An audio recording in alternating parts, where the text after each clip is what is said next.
আজ আপনাদেরকে বানিয়ে দেখাবো চাল আর মুগ ডাল দিয়ে পাটিসাপটার রেসিপি।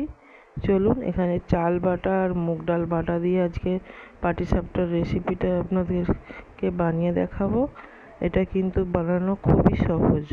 আর আগে তো আপনাদেরকে একদিন আমি দেখিয়েছি কিভাবে সুজির উল ময়দা দিয়ে পাটিসাপটা বানানো যায়।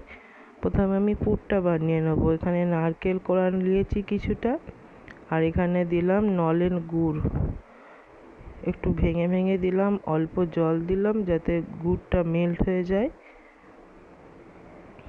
ভালো করে মিশিয়ে নিচ্ছি এটা চামচের সাহায্যে। দেখুন পুরটা প্রায় রেডি হয়ে গেছে আমার।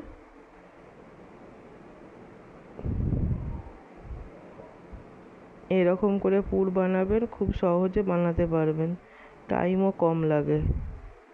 দেখুন পুর রেডি।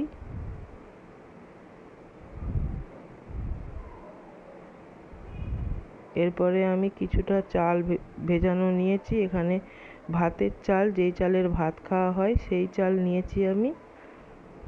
এটাকে এবারে 5 ঘন্টা ভিজিয়ে রেখেছিলাম, দিয়ে মিক্সি জারে নিয়ে নিচ্ছি কিছুটা জল দিয়ে। এটা একটা মিহি পেস্ট বানাবো। আর একটা জারেতে আমি মুগ ডাল দিয়েছি, এই কাপের 1 কাপ। সেই মুগ ডালটা এরপরে এখানে দিয়ে দিচ্ছি। এটাকেও আমি 2 ঘন্টা ভিজিয়ে রেখেছিলাম। এখানে একটু আদা দিয়েছি, তার সঙ্গে অল্প মৌরি দিয়েছি। এতে পিঠেটার টেস্ট খুব ভালো আসে। অল্প জল দিয়ে এটাও মিক্সিতে পেস্ট করে নেব। চলুন, চালটা পেস্ট করা হয়ে গেছে। এবারে আমি ঢেলে নিচ্ছি চালটা। দেখতেই পাচ্ছেন কেমনভাবে পেস্ট করেছি আমি। একদম মিহি পেস্ট করতে হবে। আর এখানে মুগ ডাল বাটাটাও দিয়ে দিচ্ছি, ভালো করে মিশিয়ে নিচ্ছি।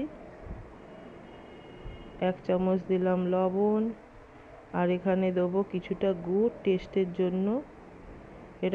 এই দুটো জিনিস কিন্তু অবশ্যই দেবেন। ভালো করে মিশিয়ে নিন গুড়টা। আরও অল্প অল্প জল দিয়ে একটা পাতলা ব্যাটার বানাতে হবে। ভীষণ পাতলাও নয় আর ভীষণ মোটাও নয়। এরপরে আমি এখানে তাওয়া বসিয়ে দিলাম, আর একটা জায়গায় আমি তেল নিচ্ছি, সাদা তেল। আপনারা এর জায়গায় ঘিও ইউজ করতে পারেন। ঘি দিয়ে ভাজলে কিন্তু পিঠেটা আরও ভালো টেস্টি হবে।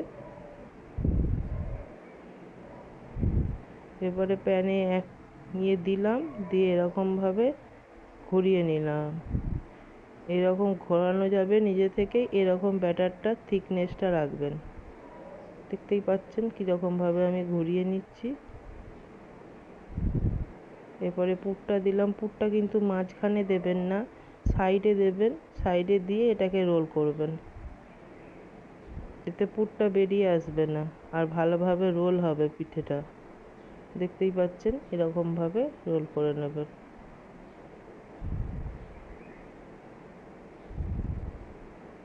দেখুন আমার একটা বানানো কমপ্লিট হয়ে গেল। বানানোটা কতটা সহজ দেখতেই পাচ্ছেন আপনারা।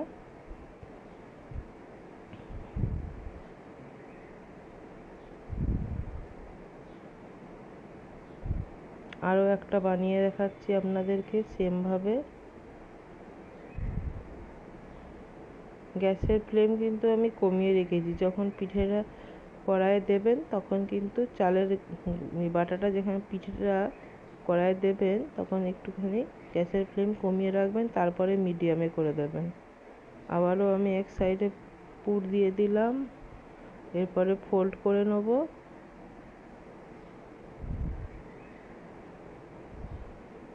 এরকম আস্তে আস্তে করে ফোল্ডটা করতে হবে।